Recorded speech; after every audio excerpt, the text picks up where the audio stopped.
జగన్మోహన్ రెడ్డి ముఖ్యమంత్రిగా ఉన్న సమయంలో అధికారాన్ని అడ్డం పెట్టుకొని వైసీపీ నాయకులు, వైసీపీ ఎమ్మెల్యేలు భారీగా అవకతవకలకి, అవినీతికి పాల్పడ్డారని 2025వ సంవత్సరంలో వైసీపీ నేతలు అరెస్ట్ కాబోతుంది వీరే అంటూ ఒక జాబితా ఇప్పుడు సోషల్ మీడియాలో చక్కర్లు కొడుతున్న నేపథ్యంలో ఆ జాబితాలో ఎవరెవరు ఉన్నారు, వారు నిజంగా అరెస్ట్ అయ్యేటువంటి అవకాశం ఉందా లేదా, అసలు 2025లో వైకాపాలో ఏం జరగబోతుంది అనేది మనం పూర్తి స్థాయిలో విశ్లేషణ చేసుకునేటువంటి ప్రయత్నం చేద్దాం.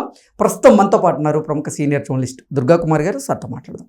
సార్ నమస్తే. సార్ నమస్కారం కృష్ణ గారు. మన వీక్షకులకు కూడా ఆంగ్ల సంవత్సర నూతన శుభాకాంక్షలు. ఓకే సార్, జగన్మోహన్ రెడ్డి ముఖ్యమంత్రిగా ఉన్నటువంటి సమయంలో భారీగా కొంతమంది వైకాపా నేతలు, ఎమ్మెల్యేలు అవినీతికి, అవకతవకలకి పాల్పడినట్లుగా, అధికార దుర్వినియోగం చేసినట్లుగా, ప్రజల ధనాన్ని దుర్వినియోగం చేసినట్లుగా కొన్ని ఆరోపణలు వారి మీద వస్తున్నటువంటి నేపథ్యంలో 2025లో వైకాపా నుంచి అరెస్ట్ కాబోయేటువంటి వారు వీరే అంటూ ఒక జాబితా సోషల్ మీడియాలో చక్కర్లు కొడుతూ ఉంది. ఏంటి ఆ జాబితాలో ఎవరెవరు ఉన్నారు, వారందరూ నిజంగా వారు చేసినటువంటి అవినీతి, అవకతవకలకు గాను 2025 సంవత్సరంలో అరెస్ట్ అవ్వడం ఖాయమా, అసలు ఏం జరగబోతుంది అంటే ఏం చెప్తారు?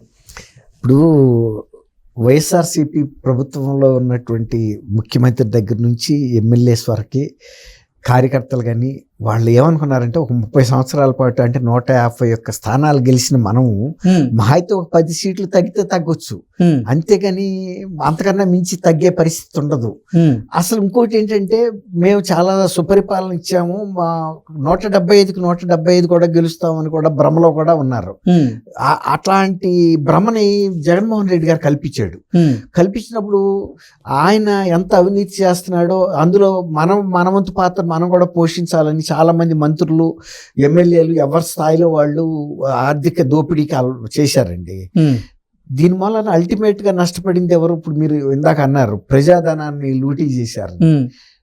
ప్రజల ధనం పోయింది. ప్రజలు ఈ పరిపాలన సాగటం కోసం పన్నుల రూపంలో విపరీతంగా కట్టాల్సి వచ్చింది. తర్వాత మద్యం, ఒక నాసిరకం మద్యం తాగిచ్చి ఒక మత్తులో పెట్టి జనాల్ని వాళ్ళ ఆరోగ్యాలు దెబ్బతీసి ఎందుకు పనికిరాని మద్యాన్ని అత్యధిక రేట్లకు అమ్మి ఆ డబ్బుని తను సొంత కోశాగారానికి మళ్ళించుకోవటం, ఇసుక తర్వాత ఇతర గనులు దోపిడీ చేయటం, ఇది అది అని ఏం లేదు. అనర్హత కలిగి ఇది మాకు అక్కర్లేదు అన్నది లేదు. ఎవరి స్థాయిలో వాళ్ళు చేశారు. ఇవి కాకుండా డైరెక్ట్ గా తీసుకునే కాకుండా ఎమ్మెల్యేల ద్వారా కూడా కప్పం కట్టించుకున్న ఘనత జగన్మోహన్ రెడ్డికి వచ్చింది. ఇప్పుడు తప్పు చేసింది ఎమ్మెల్యేలు.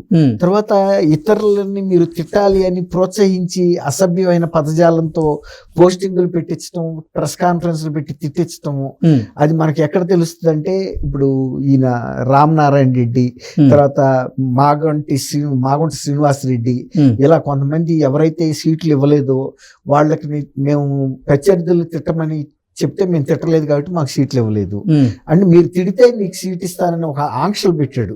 దాని మూలాన అందరూ కూడా ఈ సమయం సందర్భం లేకుండా ప్రతిపక్షాలకు చెందినటువంటి నాయకుల కుటుంబ సభ్యులు, మహిళలను కూడా ఇష్టానుసారం మాట్లాడారు.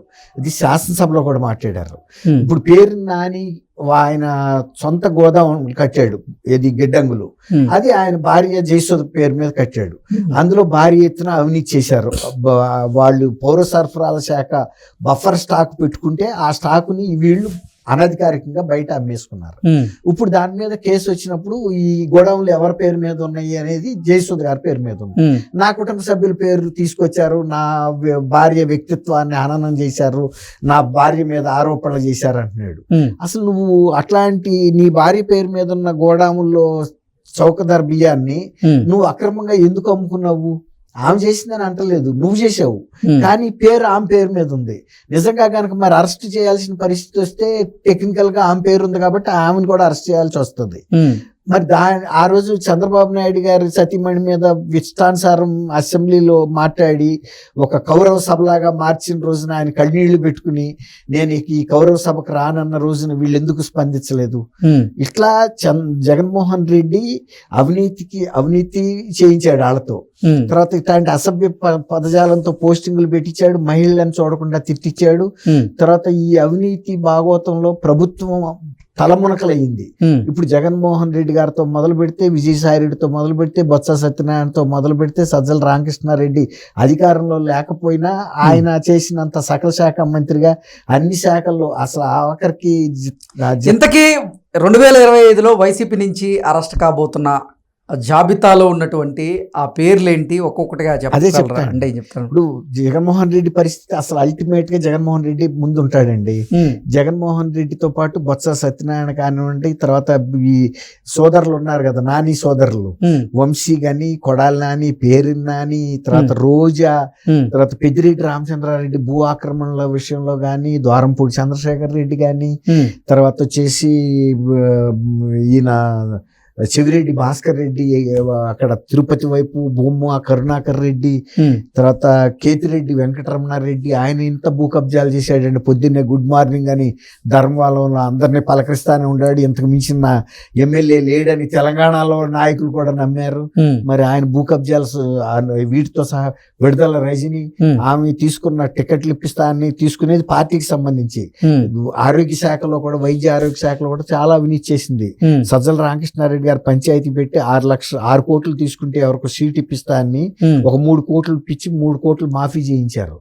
అట్లా అవినాష్ రెడ్డి ఎంత ఇదంటే ఆయన అక్రమాలు, సాయి ఎలక్ట్రికల్స్ అనే సంస్థ ద్వారా కొన్ని 100,000 కోట్ల రూపాయల బిల్లులు అక్రమంగా ఆయన తీసుకున్నాడు. బుగ్గన రాజేంద్రనాథ్ రెడ్డి గాని, బుగ్గన ఆర్థిక శాఖ మంత్రి. మరి ఇట్లా ఎవరిని కాదంటానికి. తర్వాత అతను వైవి సుబ్బారెడ్డి కొడుకు కాకినాడ పోర్టు విక్రాంత్ రెడ్డి, చాలా మంది లిస్టు చదివితే, నెల్లూరులో అనిల్ కుమార్ యాదవ్, ఆయన నీటిపారుదల వదిలిపెట్టి నోటిపారుదల శాఖ చేశాడు. సీదిరి అప్పలరాజు, రోజా, ఇట్లా ఎంత మంది అండి. ఒక వ్యక్తి అని మనం చెప్పడానికి లేదు. ఇంకా ఇది తవ్వుతా ఉండగానే అనేక పేర్లు వచ్చే అవకాశం కూడా ఉన్నాయి. ప్రతి నియోజకవర్గంలోనూ ఇప్పుడు అవినీతి చట్ట బయటకు వస్తుంది. తర్వాత ఈ కొత్త విషయం ఏంటంటే, ఇప్పుడు వరకు ద్వారంపూడి చంద్రశేఖర్ రెడ్డి ఇది మన ఈ రేషన్ బియ్యం అక్రమ రవాణాలో ఉన్నాడు అనుకుంటున్నారు. ఇప్పుడు అనేక నియోజకవర్గాల్లో ఎమ్మెల్యేలు కూడా అధికారికంగా గోదాముల నుంచే డైరెక్ట్ గా కాకినాడ, తూర్పుగోదావరి జిల్లా మిల్లులకు తోలేశారు. వాళ్ళ పేర్ల మీద, వాళ్ళ కుటుంబ సభ్యులు, బంధువుల పేర్ల మీద గోదాములు నిర్మించి ఈ రేషన్ బియ్యాన్ని బఫర్ స్టాక్స్ పెట్టి వాటిని తోలేసుకుంటే, ఇప్పుడు వరకు వాళ్ళ ప్రభుత్వం ఉందే కాబట్టి పౌర సరఫరాల శాఖ అధికారులు తిమ్మిని బమ్మిని చేసి బయట పడకుండా చూశారు. ఇప్పుడు ఈ ప్రభుత్వం మారిన తర్వాత ఈ గోదాముల నుంచి కూడా వెళ్ళిపోయింది. అంటే చాలా మంది ఇప్పుడు వరకు అనుకుంది ఏంటంటే, ఎవరైతే వినియోగదారులు ప్రజలు ఆ రేషన్ బియ్యం తీసుకుని వాళ్ళు చిల్లరగా అమ్ముకున్నారు అనుకున్నారు. అట్లా కాకుండా ఎమ్మెల్యేస్, మినిస్టర్సే భారీ ఎత్తున కొన్ని 100 టన్నుల లారీల్లో డైరెక్ట్ గా పంపేసుకుని ఆ డబ్బు వీళ్ళు తీసుకున్నారు అనేది ఇప్పుడు బయటపడుతున్నాయి. ఇప్పుడు ఒక్కొక్కటి బొగ్గన రాజేంద్ర అనేది బేతం చెర్లని వాళ్ళ బంధువుల దీంట్లో గోదాముల్లో షార్టేజ్ పేరు నానిది కనపడుతుంది. అట్లా ఎన్ని గోదాముల్లో జరిగింది అనేది కూడా ఇప్పుడు ఆ బయటకు రావాలి ఈ కుంభకోణం. ఇలా కాకుండా గనుల శాఖలో జరిగిన, ఇసుక ద్వారా జరిగిన వ్యాపారాల్లో కూడా వాళ్ళ పాత్ర బాగా ఉంది. ఇక మద్యం సంబంధించి అయితే జగన్మోహన్ రెడ్డి డైరెక్ట్ ఇన్వాల్వ్మెంట్. ఇక అసలు పెద్దగా బయట వాళ్ళకు కూడా ఆయన ఇచ్చాడని అనుకోవటానికి కూడా ఏం లేదు. మహా ఉంటే బేవరేజెస్ కార్పొరేషన్ లో అధికారులు, ఉన్నతాధికారులు, ఎండి ఉన్నాడు కదా, అతను అరెస్ట్ కూడా చేశారు, నిరంజన్ రెడ్డి అని. అట్లా వీళ్ళ అందరి లిస్టు ఉన్నాయి, ఒకడు అని కాదు. ఇట్లా అనేక కార్పొరేషన్ల అధ్యక్షులుగా ఉన్న పార్టీ నాయకులు కూడా వాళ్ళ స్థాయిల్లో కూడా బాగా అక్రమాలు చేశారనేది తేలుతుంది. ఇప్పుడు ఆ లిస్ట్ కూడా ఇప్పుడు ఆయన ఉన్నాడు కదండి, బివి రెడ్డి, నెట్ దాన్ని ఏమంటారు, ఫైబర్ నెట్. ఇప్పుడు ఫైబర్ నెట్ సంబంధించి అది ఒక కార్పొరేషనే కదండి. జీవి రెడ్డి ఆయన చార్టెడ్ అకౌంటెంట్, ఆయనకే కనీసం ఒక 1 నెల రోజులు పట్టింది ఆయన నియామకం అయిన తర్వాత అసలు దాన్ని అర్థం చేసుకోవటానికి. కానీ అర్థం చేసుకునే టైంకి దాదాపు కొన్ని 100,000 కోట్ల, అది ఉండేదే చిన్న ఇది, దాదాపు 6,000 కోట్ల రూపాయల అక్రమం జరిగింది అనేది ఆయన తేల్చిన మాట. తర్వాత అనేక మంది గతంలో కొన్ని 100 మందిని, ఇక్కడ ఉండి డజన్ల మందితో నడిపిన ఫైబర్ నెట్ ని కొన్ని 100 మందితో నింపేశారు. అక్రమమైనటువంటి నియామకాలు ఇచ్చారు, వాళ్ళకి పెద్ద పెద్ద శాలరీలు ఇచ్చారు.